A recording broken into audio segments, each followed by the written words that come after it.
नमस्कार दोस्तों, स्वागत है आप सभी का जीवा स्टडी पर। तो आज हम बात करेंगे अनुपात में मिश्रण के दूसरे पार्ट में। पहला हमने इजी क्वेश्चन देखे थे कल, एक अलग ही ट्रिक से आपको मैथ पढ़ाई जाएगी। तो आज के हम जो क्वेश्चन है 7 या 8 जितने भी वो देखते हैं। चलो स्टार्ट करते हैं। तो पहला क्वेश्चन क्या है कि एक मिश्र धातु में 80% क्या है, तांबा है, और शेष क्या है, टिन है। तो दूसरे मिश्र धातु में क्या है, तांबा कितना है, 85% हुआ है, टिन कितनी है, 12%। इन मिश्र धातु को किस अनुपात में मिला जाए, ठीक है, कि नए मिश्रण में 15% टिन हो। तो पहला क्वेश्चन क्या पूछा है कि दोनों मिश्र धातुओं को किस अनुपात में मिलाया जाए कि टिन का प्रतिशत कितना हो जाए, 15 हो जाए। और दूसरा क्वेश्चन यहां से है कि नए मिश्रण में तांबे का प्रतिशत भी क्या करो, ज्ञात करो। तो चलो स्टार्ट करते हैं। तो पहले क्या है, टिन कितनी दी हुई है, ठीक है, दोनों में टिन के लिए देखते हैं। ये पहली धातु में टिन, ये दूसरी धातु में टिन। अब देखो पहली धातु में टिन कितनी है कि मिश्र धातु में 80% तांबा और शेष टिन है। शेष मीन्स जो बचा हुआ, तो 20% बची हुई है, तो 20% क्या है, टिन है, 20%। और दूसरी मिश्र धातु में कितनी है, टिन कितनी है, 12% है, तो 12%। कल मैंने बताया था, वैसे अगर आपने वीडियो नहीं देखा तो आप चैनल पर जाकर देख सकते हो, ठीक है। अब यहाँ पर हमेशा क्या आएगा, औसत आएगा कि दोनों को मिलाने पर जो औसत आता है वो कितना है। तो इसमें दिया हुआ है कि कितना होना चाहिए, 15%। कब होगा, तो कब होगा, 15%, ठीक है। अब यहाँ से वो मेथड लग जाएगा कल वाला कि 12 और 15 का अंतर कितना है, 3। हमेशा क्या ऐसे नहीं देखना कि घटाना है, अंतर देखना है, पॉजिटिव में रहना है, हमेशा धनात्मक में लेना है, ठीक। अब देखो 12 और 15 कितना है, 3, और 15 और 20 का अंतर कितना है, 5। तो ये आ गया पहले का आंसर कि किस अनुपात में मिलाए, तो 3:5 में मिलाते हैं। एक बार फिर देख लो कि टिन पहले में कितनी है, 20% दी हुई है, ठीक है, पहले में कितनी दी है, 20% दी हुई है। दूसरे में कितनी की, 12%। दोनों को मिलाने पर 15% टिन हो जाए तो किस अनुपात में मिलाएं, तो औसत कितना हो जाए, 15। तो किस अनुपात में मिलाएं, 15 और 20 का अंतर इस साइड लिख लो विकिरण के हिसाब से, और 12 और 15 का अंतर इस हिसाब से लिख लो 3 के अनुपात में, ठीक है। तो ये क्या हो गया, 3:5 में आ गया इसका, ठीक है, 3:5 में। अब देखो दूसरा क्वेश्चन क्या है, ये तो एकदम इजी सा क्वेश्चन है, 1 मिनट तो क्या 10 सेकंड भी नहीं लगेंगे, ठीक है। अब दूसरा क्वेश्चन देखो जो मेन है कि मिश्रण में तांबे का प्रतिशत ज्ञात करो। क्योंकि जरूरी नहीं है कि देखो कि सिर्फ तांबा और टिन होते तब तो क्या है, बचा हुआ जितना भी प्रतिशत था वो क्या हो जाता, 85% बचा हुआ था वो क्या हो जाता, नहीं में तांबा हो जाता। लेकिन देखो पूरा नहीं है, इस यहाँ पर देखो पहले दूसरी मिश्र धातु में देखो 85 और 12 कितने होते, 97 होते, तो 3% क्या है, दूसरा पदार्थ है। तो जरूरी नहीं है कि जो बचा हुआ वही तांबे का प्रतिशत हो, 85 नहीं होगा। यहाँ पर देखो कैसे आएगा, देखो तांबा, और यहाँ पर भी क्या, तांबा। पहले में तांबा कितना है, 80%, ठीक है। दूसरे में तांबा कितना है, 85%। अगर यहाँ पर ऐसा होता है कि इसकी जगह 15 दे दिया होता, तब क्या होता है कि तांबा और टिन से ही तो बना है, तो 15 टिन है तो बचा हुआ क्या होगा, तांबा। लेकिन इसमें तीसरी धातु भी है, ठीक है, क्योंकि 3% तीसरी भी धातु है, तो इसलिए नई मिश्र धातु में तांबे का अनुपात पूछा है। तो तांबा पहले में कितना है, 80, दूसरे में कितना है, 85%। और पूछा क्या है कि दोनों को मिलाने पर जो नई मिश्र धातु बनती है उसमें तांबा कितना होगा, ठीक है। यहाँ पर औसत पूछा है कि यहाँ पर कितना आएगा, ठीक है, औसत कितना, यहाँ पर कितना आएगा। अब देखो कि अगर मान लो कि एक के पास, एक उदाहरण देता हूं मैं आपको कि एक लड़के के पास 10 वस्तुएं हैं, एक के पास कितनी 15 वस्तुएं हैं। तो इनको अगर ऐसे बोले कि इन वस्तुओं को 40% एक को दे दो, या 60% एक को दे दो, या फिर ऐसे बोले कि 2:3 में बांट दो, तो क्या होगा कि एक के पास तो 10 वस्तुएं, एक के पास क्या 15 वस्तुएं। तो जो 10 वस्तुएं है ना वो तो बराबर बराबर बन जाएंगी उनकी, लेकिन जो दूसरे वाला जिसके पास 5 वस्तुएं ज्यादा है वो भी उसी अनुपात में बंटेंगी, ठीक है। तो इसी प्रकार से यहाँ पर होगा, पहले में क्या है, तांबा 80 है, ठीक है, दूसरे में कितना है, 85, तो इनका अंतर कितना आ गया, 5 आ गया। तो जो ये 5 है ये भी क्या है, इसी अनुपात में बंटेगा। जो एक्स्ट्रा 5 है वो भी क्या इसी अनुपात में बंटेगा। और जो सेम है 80-80 है वो क्या बराबर बन जाएंगे, इतना ही इसका खर्चा होगा, इतना ही इसका खर्चा होगा। लेकिन जो ऊपर का 5 है वो सिर्फ इसका खर्चा होगा, वो भी किसमें, 3:5 में, ठीक है। तो अब देखो जो 5 है इसको 3:5 में क्या है, विभाजित करना है, ठीक है, 5 को 3:5 में विभाजित करना है। तो कैसे विभाजित करेंगे, तो पहले क्या, 5 को पहले 3:5 में दोनों को जोड़ के लिख दो, और फिर इस 5 को क्या 5, 8, ठीक है, 3:5 में विभाजित करो तो कितने आ गए, ऊपर देखो 15/8, ठीक है, और ये कितना आ गया, 25, नीचे आ गया 8। इसको यहाँ तक ही कर सकते हैं या फिर और सरल कर लो क्योंकि आगे इजी रहे। इसमें एक बार जाएगा 7/8 और इसमें 3 बार 1/8। ठीक है, तो ये क्या आ गया, इतना भाग और इसको देना पड़ेगा। ठीक है, 3:5 में। तो ये 3 एक सही 3:5 क्या जो है ये यहाँ पर रख दो। कहाँ पर, नीचे इसमें 1 7 8 और 3 1 8। ठीक है, एक बार फिर देख लो कि धातु किस अनुपात में मिलाया गया, ये तो आपने देख लिया कितने 3:5 में मिलाया गया। अब जो एक्स्ट्रा 5 है, जो दूसरी धातु में तांबे का 5% एक्स्ट्रा है, वो भी क्या 3:5 में बंटेगा। तो 3:5 में कैसे बंटेगा, 5 को 3:5 में बांट लो तो 1 सही 7/8 और 3 सही 1/8। ये दोनों क्या आ गए, इनका 5 का 3:5 आ गया। अब इनको यहाँ पर रख लिया। अब देखो ये हमेशा क्या होता है, अंतर होता है किस किस का, इसका और इसका अंतर क्या है, या इसका और इसका अंतर क्या है, ये होगा। और इसका और इसका अंतर क्या होगा, ये होगा। वैसे जैसे देखो यहाँ पर 20 और 15 का अंतर क्या है, यहाँ पर आ गया। तो अब ये निकालने के लिए क्या करना होगा, इस ऐसी संख्या की इसमें जोड़ने पर क्या ये बराबर हो जाए। तो देखो 80 में से ये जोड़ दो 3 1/8 तो कितना आ जाएगा, और जो 85 में से ये घटा दो। ठीक है, दोनों में से कोई भी काम कर लो तो यहाँ पर कितना आएगा, 83 सही 1/8%। तो ये क्या तांबे का आ गया। कैसे आया अभी बता देता हूं।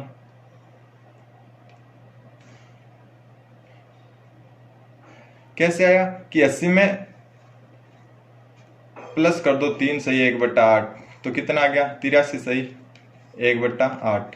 ठीक है, या फिर जो 85 में से क्या है, 85 में से 1 सही 7/8 घटा दो तो कितना आया, 1 सही 7/8 घटा दो तो कितना आया, 83 सही 1/8। अब एक क्वेश्चन और बनता है यहाँ से कि ये घटा भी सकते थे और ये जोड़ भी सकते थे। ठीक है, ऐसा भी तो कर सकते थे, लेकिन क्यों नहीं किया। ये घटाते तो कितना आता, देखो 76 पॉइंट कुछ आता। ठीक है, और ये जोड़ते तो कितना आता, 86 पॉइंट कुछ आता। तो दोनों अलग अलग वैल्यू हो जाती, इसलिए ध्यान रखना है कि सेम वैल्यू आनी चाहिए। ठीक है, ये घटाया क्यों नहीं और ये जोड़ा क्यों नहीं, कारण कि इसको जोड़ने और इसको घटाने पर तो दोनों से सेम वैल्यू आ रही है, लेकिन इसको उल्टा करने पर क्या सेम वैल्यू नहीं आ रही, इसलिए इसको घटाया या जोड़ा। ठीक है, अगले क्वेश्चन में आप अच्छे से समझ जाओगे कि कैसे हुआ क्वेश्चन। ठीक है, तो अगला क्वेश्चन देखते हैं। जो दूसरा क्वेश्चन है आज का वो देखते हैं। एक मिश्र धातु में 90% तांबा है और 10% टिन है। दूसरी मिश्र धातु में 93% तांबा व 4% क्या टिन है। दोनों मिश्र धातु को किस अनुपात में मिलाया जाए कि नए मिश्रण में 9% क्या हो जाए, टिन हो जाए। तो अब देखो, अब पहले वाले के जैसे दो ही क्वेश्चन पूछे, इसमें पहला तो कि अनुपात में किस में मिलाया जाए और दूसरा क्वेश्चन है कि तांबे का प्रतिशत ज्ञात करो। तो दोनों के हिसाब से हम देख लेते हैं, इंक चेंज कर लेता हूं मैं। अब देखो पहले वाले के जैसे ही टिन इसमें भी दी हुई है और टिन इसमें भी दी हुई है। कितना टिन है, पहले वाले में 10% टिन है और दूसरी में कितनी है, 4% क्या है, टिन है। और दोनों का जो मिश्रण करने के बाद में कितनी टिन है, 9। हमेशा क्या यहाँ पर औसत लिखा जाता है, ये क्या है 9, ये यहाँ पर दी हुई है कि दोनों का मिश्रण को क्या है 9% टिन। अब किस अनुपात में मिला है, तो सेम वैसा का वैसा करना है। ठीक है, 4 और 9 का अंतर 5 और 10 और 9 का अंतर क्या हो गया, 1। तो ये एक पहले का उत्तर तो इतने इजी से आ जाता है कि 5:1 में मिलाओगे तो 9% क्या होगी, औसत टिन होगी। ठीक है, जो नई मिश्र धातु है इसमें 9% टिन कब होगी, जब 5:1 में मिलाओगे। 5 भाग तो इस टिन का 10% वाली का और 1 भाग 4% वाली का। ठीक है, अब देखो दूसरा क्वेश्चन सेम वही है कि तांबे का प्रतिशत ज्ञात करो। तो अब देखो मैंने पहले भी बताया था तांबा कितने कितने प्रतिशत है दोनों में। तांबा एक में तो क्या है 90% है और दूसरे में क्या है 93% है। तो अब किस हिसाब से होगा वो देख लो। तांबा इस साइड भी तांबा, एक में तो कितना है 90% और एक में कितना है 93%। ये क्वेश्चन आप देखोगे तो पीछे वाला भी समझ में आ जाएगा। अब देखो दोनों का औसत तो हमें क्या ज्ञात करना है कि कितने प्रतिशत हुआ, कि जो नई धातु आई उसमें कितने प्रतिशत आया। ठीक है, अब देखो सेम वही मेथड लगेगा कि एक में 90% है, एक में 93% है। तो दोनों का अंतर कितना हुआ 3%। 93 माइनस 90 बराबर 3। अब इसको क्या है 5:1 में बांटो, 5:1 में बांटो, 5:1 1 में। क्यों बांटा? क्योंकि 90 तो क्या बराबर बराबर लगेंगे, जितना इस जो पहले धातु का लगेगा उतना ही दूसरी का 90 में से। तो लेकिन जो दूसरी धातु के पास 3% एक्स्ट्रा जो तांबा है उसमें भी से भी क्या है, जो 5:1 है उसमें से लगेगा। और एक्स्ट्रा कितना है? 3%, और उसमें से 5:1। तो अनुपात का जो निकालो, अनुपात निकालोगे तो क्या 3 का अनुपात निकालो, एक तो ये हो जाएगा और एक हो जाएगा ये। तो ये इससे कितना आ गया? 2.5 आ गया। ठीक है, क्योंकि ये इससे 2 बार कटा और 2 से 5 या 2.5 हो गया। ठीक है, 2.5 आ गया। फिर इससे देखो ये 2 और ये कितना आ गया? 0.5 आ गया। ठीक है, तो अब इसको यहाँ पर रख लो 2.5 और इसको यहाँ पर रख लो 0.5। अब देखो यहाँ पर कितना आएगा, इसमें इनका और इसका अंतर क्या है? इसका और इसका अंतर कितना है? 0.5 है, और इसका अंतर कितना है? 2.5 है। तो अब देखो कि कितना आएगा यहाँ पर, 1 मिनट, यहाँ पर कितना आएगा वो दिखा देता हूं मैं आपको। तो यहाँ पर आएगा देखो 90 में कितना है? 0.5 जोड़ दो, कितना आया? 90.5। तो यहाँ पर कितना आ गया? 90.5। अब देखो 90.5, ये अंतर कितना है? 90.5 और 90 का अंतर आ गया 0.5, और 93 और 90.5 का अंतर आ गया 0.25। इसमें क्या किया देखो, चाहे 93 में से 2.5 घटा दो या फिर 90 में 0.5 क्या जोड़ दो, तो सेम उत्तर आएगा। अब वही क्वेश्चन दोबारा है कि ये क्यों नहीं जोड़ा और ये क्यों नहीं घटाया। तो ये जोड़ोगे तो कितना आएगा? 95.5 आएगा, और ये घटाओगे तो कितना आएगा? 89.5 आएगा। अब देखो दोनों के अलग अलग वैल्यू तो आ नहीं सकती, इसलिए क्या है, इसको जोड़ा गया और इसको घटाया गया। ठीक है, इसको घटाया गया और इसको जोड़ा गया, उल्टा नहीं किया गया। ठीक है, तो इसमें तांबे का प्रतिशत कितना आ गया? 90.5% इसका उत्तर होगा। ठीक है, आराम से कर सकते हो ऐसे क्वेश्चन। ठीक है, दोबारा बता देता हूँ इसी क्वेश्चन को कि टिन कितनी है? एक में 10 है और एक में 4 है, और औसत टिन दोनों को मिलाने पर कितनी हो जाती है? 9 हो जाती है। तो इनका अंतर देखो, 4 और 9 का अंतर कितना है? 5, और 10 और 9 का अंतर क्या है? 1। तो 5:1 में मिलाया जाएगा। फिर दूसरा क्वेश्चन है कि तांबे का प्रतिशत ज्ञात करो। तो तांबे का प्रतिशत कैसे ज्ञात होगा कि तांबा एक में तो 90% है, एक में 93% है, और अनुपात हमें पता ही है 5:1 होगा। अगर क्या पहली जो 90 है वो तो दोनों के पास है, 90 इसके पास या 90 इसके पास है, तो दोनों को क्या 5:1 सेम जाएगा। लेकिन जो दूसरा धातु है, मिश्र धातु, उसमें क्या 3% अधिक है। ठीक है, तांबा 3% अधिक है, तो वो क्या 5:1 में आगे वाली धातु में जाएगा। तो 3 का 5:1 निकालोगे तो 2.5 और 0.5 आएगा। फिर 2.5 और 0.5 को क्या यहाँ पर लिख लिया। फिर यहाँ पर लिखते ही क्या किया कि 90 में से क्या, 90 में तो जोड़ दिया 0.5, और 93 में से 2.5 घटा दिया, क्योंकि ये हमेशा क्या अंतर आता है।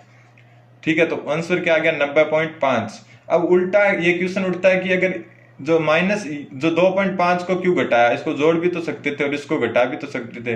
वो इसलिए क्योंकि इसको जोड़ने पर 95.5 प्राप्त होता है और इसको घटाने पर 89.5 क्या प्राप्त होता है, तो दोनों अलग वैल्यू हो जाती है, इसलिए क्या है, घटाया नहीं। ठीक है, अगला क्वेश्चन देखते हैं। अब थोड़ी इजी क्वेश्चन है कि अलग अलग कीमतों वाले 2 प्रकार का दूध 2:3 में मिलाया जाता है। ठीक है, 2 प्रकार का दूध है। ठीक है, 2:3 में मिलाया जाता है। पहली किस्म के दूध की कीमत कितनी है? 10 रुपए प्रति लीटर, और दूसरे दूध की कीमत कितनी है? 15 रुपए प्रति लीटर। तो मिश्रण की औसत कीमत क्या होगी? ठीक है, अलग अलग कीमतों वाले 2 क्या दूध है। पहले जो दूध है उसकी कीमत क्या है? उसकी कीमत है 10 रुपए प्रति लीटर। ठीक है, जो पहला है इसकी कितनी लिख दें? पहला दूध और दूसरा, और यहाँ पे लिख देते हैं दूसरा। तो पहला है इसकी क्या कीमत? 10 रुपए, और दूसरे की कितनी है? 15 रुपए। और अब पूछा क्या है कि दोनों को मिलाने पर कितनी होगी, तो हमेशा जो औसत होगा मिलाने पर वो हमेशा यहाँ पर आएगा।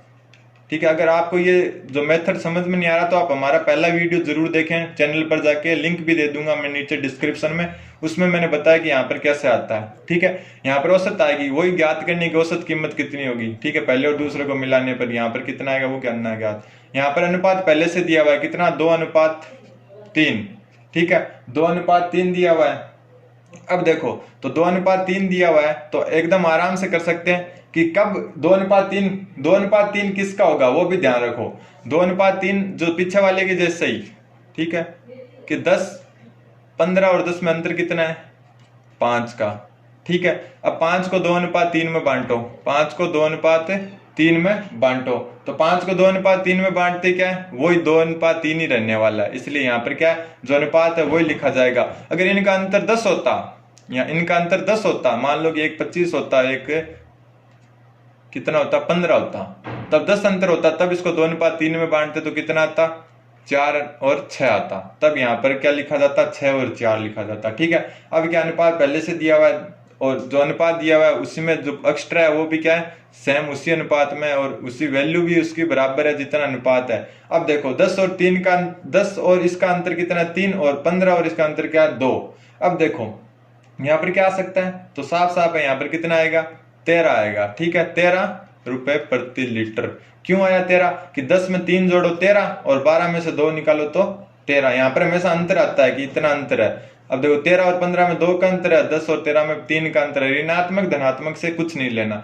ठीक है, और अगर उल्टा कर दें, अगर 10 में से 3 वैसे घटा दें तो 7 आता है, और 15 में से 2 जोड़ने पर 17 आता है, तो क्या अलग अलग वैल्यू हो जाती, तो आंसर क्या आएगा इसका, 13 रुपए प्रति लीटर। एकदम इजी सा क्वेश्चन है। ठीक है, अगला क्वेश्चन देखो, सेम वैसा का वैसे ही है कि 5 किलोग्राम बढ़िया किस्म के चावल 25 किलोग्राम घटिया किस्म के चावल में मिलाए जाते हैं। ठीक है, पहला क्या, बढ़िया किस्म के चावल है। ठीक है, बढ़िया किस्म के कितने, 5 किलो है, और घटिया किस्म के कितने, घटिया किस्म के चावल, घटिया किस्म के कितने, 25 किलो।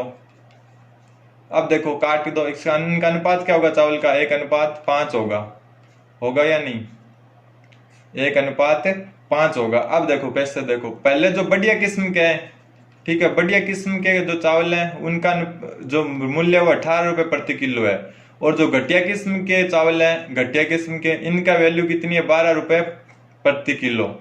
अब दोनों का औसत देखो, यहाँ औसत लिखना है, तो औसत क्या ज्ञात करना है, मिश्रण की औसत कीमत तो क्या है, ज्ञात करनी है, और अनुपात क्या दिया हुआ है, 1:5 दिया हुआ है। ठीक है, 1:5, लेकिन यहाँ पर 1 और 5 नहीं लिखेंगे, पहले ही देखेंगे दोनों में अंतर कितना है, तो 18 और 12 में अंतर कितना है, 6 का, और इनको 1:5 में बांटने पर सेम यही आता है, 1 और 5, इनकी वैल्यू भी ये आती है। 12 होता तो कितना आता, 2, 10 आता। ठीक है, जो इनके अंतर से आए वो लिखना है, ना कि अनुपात लिखना है, तो इनका अंतर और अनुपात सेम है। ठीक है, 6 को अगर 1:5 में बांटे तो ये ऐसे होगा, इस हिसाब से होगा, तो वैल्यू वही आएगी जो अनुपात है। अगर यहाँ पर 6 की जगह 12 होते हैं तो डबल हो जाता है, 2 और 10 हो जाते हैं। ठीक, तो अनुपात है वो की वो क्या वैल्यू आ गई, तो यहाँ पर क्या लिख दिया, 1:5 लिख दिया। अब अंतर देखो, 18 और जो ये औसत है इसका अंतर 5 है, और 12 और औसत का अंतर क्या, 1 है। अब देखो 12 में 1 जोड़ा तो 13, और 18 में से 5 निकाला तो कितना, 13, तो इसमें भी क्या आ गया, 13 रुपए आ गया, तो इसकी जो औसत है वो 13 रुपए प्रति किलो आ गई। ठीक, तो इस हिसाब से दोनों में क्या अंतर है, तो बीच वाली संख्या तो सेम है। अगर उल्टा क्यों नहीं किया कि 18 में से 5 घटाया ही क्यों, जोड़ा क्यों नहीं, जोड़ते तो कितना आता, 23 आता, और 12 में से 1 घटाते तो कितना आता, 11 आता, तो उल्टा होता तो क्या अलग अलग वैल्यू आती, जो कि संभव नहीं है। इसलिए क्या इसको तो घटाया 18 में से, और इसको 12 में जोड़ दिया। ठीक है, तो ये क्वेश्चन क्या एकदम इजी से क्वेश्चन है, समझ में आ रहा है आपको आराम से, कि बढ़िया चावल कितना है, 5 kg, और घटिया कितना है, 25 kg। पिछले क्वेश्चन में तो क्या अनुपात दिया था, इसमें अनुपात नहीं दिया हुआ था, 1:5, क्योंकि 5 kg और 25 kg इन दोनों वैल्यू का अनुपात क्या होगा, 5 से काटने पर 1:5 आएगा। ठीक है, फिर जो बढ़िया किस्म के चावल है उनकी वैल्यू क्या है, 18 रुपए प्रति किलो, और घटिया वाले की 12 रुपए, और ज्ञात क्या करना है कि दोनों को मिलाने पर क्या है, कितना जो औसत वैल्यू कितनी होगी, कीमत कितनी होगी। तो इनको क्या 1:5 में मिलाया, और इनके क्या 18 और 12 रुपए, जो 12 रुपए वो तो क्या बराबर बराबर बढ़ जाएंगे, लेकिन जो ऊपर के 6 रुपए वो भी क्या 1:5 में बढ़ने चाहिए, तो 1:5 में बांटोगे तो सेम वही आएगा, वैल्यू भी क्या आएगी, उतनी आ जाएगी। और इससे क्या हो जाएगा, यहाँ पर 1 लिख दिया, यहाँ पर 5 लिख दिया, तो यहाँ पर 13 और यहाँ पर 11। ठीक है, अगला क्वेश्चन देखते हैं कि भुवनेश 25 किलोमीटर प्रति घंटे की चाल से 30 मिनट तक चलता है, और 40 किलोमीटर प्रति घंटे की चाल से 20 मिनट चलता है, तो औसत चाल ज्ञात करो। तो एकदम इजी सा ये भी, 25 किलोमीटर प्रति घंटा चलता है, ठीक है, और एक क्या 40 किलोमीटर प्रति घंटा चलता है, तो औसत चाल ज्ञात करो। अब एक बात मैं बता देता हूँ, जो ये कि डायग्राम किस हिसाब से बनता है कि एक वैल्यू यहाँ पर लिख लेते हैं, यहाँ पर लिख लेते हैं, फिर यहाँ पर औसत लिख लेते हैं, और यहाँ पर क्या अनुपात आता है। तो जो ये अनुपात है ना, ठीक है, ये हमेशा अनुपात लिखा जाता है। तो ये अनुपात हमेशा क्या होगा, जो ऊपर की वैल्यू है जिसके सापेक्ष ये काम करती है उसी का अनुपात लिखते हैं, ठीक है। जो ऊपर की वैल्यू के किसके सापेक्ष निकाली जाती है, ठीक है, जिसके सापेक्ष निकाली जाती है वही। जैसे चाल बराबर क्या होता है, चाल बराबर क्या होता है, दूरी बटा समय होता है। तो चाल किसके सापेक्ष निकाली जाती है, समय के सापेक्ष। तो अगर यहाँ पर चाल लिखोगे, ठीक है, यहाँ पर क्या चाल लिखोगे तो हमेशा अनुपात किसका आएगा, समय का आएगा, ठीक है। ये ध्यान रखना, जो अनुपात होता है, जो भौतिक राशियां अगर उनका अनुपात देते तो अनुपात हमेशा सापेक्ष, जिसके सापेक्ष होता है उसी के सापेक्ष से आएगा, ठीक है। जैसे लाभ हानि है, ठीक है, लाभ प्रतिशत या हानि दे दे, माना कि यहाँ पर क्या दे दिया, एक मिनट, यहाँ पर लाभ प्रतिशत दे दिया, ठीक है, और यहाँ पर इधर लाभ या हानि कुछ भी दे दिया, हानि हानि दे दिया, लाभ लाभ दे दिया। तो लाभ और हानि किसके सापेक्ष निकाली जाती है, प्रतिशत क्रय मूल्य के, ठीक है। लाभ और हानि किसके क्रय मूल्य के सापेक्ष निकाले जाते हैं। तो यहाँ पर क्या होता है, हमेशा क्रय मूल्य लिखा जाता है, उनका अनुपात। वैसे चाल है वो किसके, समय के सापेक्ष निकाली जाती है, तो समय का अनुपात लिखा जाएगा। तो सेम इसी प्रकार से यहाँ पर क्या 25 किलोमीटर प्रति घंटा और यहाँ पर 40 किलोमीटर प्रति घंटा, तो ये क्या है, चाल है, और यहाँ पर क्या है, औसत चाल निकालनी है। और यहाँ पर अनुपात किसका आएगा, किसके सापेक्ष निकलती है चाल, समय के। तो समय का अनुपात देखो, समय का अनुपात कितना है, तो समय कितना है, 40 मिनट, 30 मिनट और 20 मिनट। तो 30 और 20 का अनुपात ज्ञात करो, कितना आया, 3:2 आया। अब देखो यहाँ पर डायरेक्ट 3:2 नहीं लिख सकते, ठीक है, डायरेक्ट 3:2 नहीं लिख सकते, मैंने पिछले में भी बताया था। उनमें तो क्या दोनों में वैल्यू सेम आ रही थी, वैल्यू और अनुपात, इसलिए लिख दिया। अब दोनों का अंतर देखो कितना है, 25 और 40 का अंतर कितना है, 15 है। 40 में से 25 निकाले तो 25 निकाले तो कितना है, 15 है। अब 15 को 3:2 में बांटो, और अनुपात में कैसे बांटते, दोनों को जोड़ो, तो इधर साइड होगा 15 × 3, दोनों को जोड़ने पर 6 आता है, और इस साइड कितना होगा, सॉरी, दोनों को जोड़ने पर 5 आता है, और इस साइड कितना होगा 15 × 2, और दोनों को जोड़ने पर कितना है, 5। तो इससे ये 3 बार और इससे ये 3 बार, तो कितना आ गया, 9 और 6। अनुपात 3:2 है, लेकिन क्या वैल्यू कितनी है, 9 और 6। तो यहाँ पर हमेशा 9 और 6 लिखा जाएगा। अब डाउट क्लियर हो गया आपका पिछले क्वेश्चन का, क्योंकि पिछले क्वेश्चन में देखो अनुपात 1:5 आ रहा था, हमने यहाँ पर 1:5 लिखा, लेकिन क्यों लिखा, क्योंकि 6 था, उसको 1:5 में बांटने पर 1 और 5 की वैल्यू आती है। उसी प्रकार से यहाँ पर भी देखो कि 2:3 आ रहा है अनुपात, तो और यहाँ पर भी हमने 2 3 लिखा, लेकिन क्यों, क्योंकि 5 को 2:3 में बांटने पर वैल्यू भी 2 और 3 आ रही है। और यहाँ पर देखो, अब जो इस वाले क्वेश्चन में हमने उल्टा कर दिया कि 3 और 2, तो 3 और 2 क्यों नहीं लिखे, कि यहाँ पर 3 लिख देता मैं और यहाँ पर 2 लिख देता, फिर अंतर निकाल लेता। ऐसा क्यों नहीं किया, क्यों, क्योंकि अंतर यहाँ पर 15 है और अनुपात 3:2 है, और 3:2 में 5 को बांटेंगे तो 3 और 2 ही आएगा, लेकिन 15 को जब 3:2 में बांटेंगे तो 9 और 6 आएगा। तो यहाँ पर 9 लिख दिया और यहाँ पर 6 लिख दिया। अब देखो 25 में 6 जोड़ो 31, 40 में से 9 निकालो 31, दोनों में सेम आ रहा है, तो इसका आंसर क्या हो गया, 31। तो जो इसका आंसर होगा 31 किलोमीटर पर आवर, ठीक है, 31 किलोमीटर पर आवर। ये क्या आ गई, औसत चाल आ गई। कैसे आई आपको पता चल गया, ठीक है। अब आज का लास्ट क्वेश्चन देखते हैं, ठीक है। लास्ट क्वेश्चन आज का कि भुवनेश्वर 150 किलोमीटर की दूरी 10 घंटे में तय करता है। उसने कुछ दूरी, सेम पिछले क्वेश्चन जैसा ही है, लेकिन थोड़ा सा ट्रिकी है, ठीक है, थोड़ा सा दिमाग लगाने से, कॉमन सेंस से होगा ये। भुवनेश्वर 150 किलोमीटर की दूरी 10 घंटे में तय करता है। उसने कुछ दूरी कार से तय की और कुछ रिक्शा से। कार व रिक्शा की चाल दे दी 20 किलोमीटर पर आवर और 12 किलोमीटर पर आवर।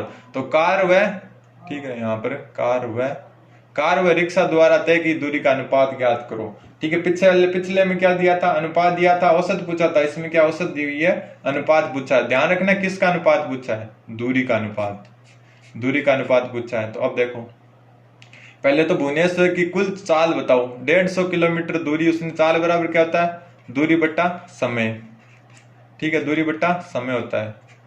तो दूरी कितनी है 150 किलोमीटर और समय कितना है 10, तो इसका जो औसत चाल है वो कितने आ गई, 15 किलोमीटर पर आवर, ठीक है, 15 किलोमीटर पर आवर आ गई, ठीक। अब देखो सेम वैसा का वैसे करेंगे। पहले कितना है, इस साइड तो लिख ली कार की और इस साइड लिख ली रिक्शा की। कार की कितनी है, कार 20 किलोमीटर प्रति घंटा से चलती है, और जो रिक्शा वो 12 किलोमीटर प्रति घंटा से चलता है और औसत दी हुई है 15। ठीक है, अंतर देखो 12 और 15 का अंतर 3 और 20 और 12 का अंतर 5, तो क्या आ गया 3:5। और 3:5, क्या ये आंसर सही हो गया कि दूरी का अनुपात ज्ञात करो? 3:5 आ गया? नहीं, क्योंकि मैंने पिछले क्वेश्चन में बताया था कि हमेशा क्या होगा, समय का अनुपात होगा, क्योंकि चाल हमेशा किसके समय के सापेक्ष निकलती है। इसलिए जो नीचे यहाँ पर चाल लिख दी और यहाँ पर भी चाल होगा, लेकिन जो नीचे अनुपात आएगा वो हमेशा समय का आएगा। और इसमें क्वेश्चन में क्या पूछा है कि दूरी का अनुपात ज्ञात कीजिए। समय का अनुपात पूछता तो यहाँ पर आंसर पूरा हो चुका था कि 3:5 है, लेकिन ये किसका है? समय का अनुपात है। ठीक है, समय का अनुपात। अब हमें दूरी का अनुपात निकालना है, तो दूरी क्या होती है? दूरी होती है चाल गुणा समय। ठीक है, चाल गुणा समय होती है दूरी। तो पहले कार की देखो, कार की चाल कितनी है? 20 किलोमीटर प्रति घंटा, और समय का अनुपात कितना है? 3, तो इसको 3 से गुणा कर दिया। फिर रिक्शा देखो, रिक्शा क्या है? 12 किलोमीटर से चलता है प्रति घंटा, लेकिन कितना अनुपात कितना है? समय का 5, तो समय की जगह 5 लिख दो। तो ये कितना है? 60, और ये कितना है? 60, तो 1:1। मीन्स जितनी दूरी कार से तय की उतनी किससे की? रिक्शा से। यानी 75 किलोमीटर कार से तय की और 75 किलोमीटर किससे की? रिक्शा से की। तो इस प्रकार से आपको हर क्वेश्चन ट्रिक से बताया जाएगा। धन्यवाद। बने रहे जीवा स्टडी के साथ। लाइक शेयर और सब्सक्राइब जीवा स्टडी। धन्यवाद।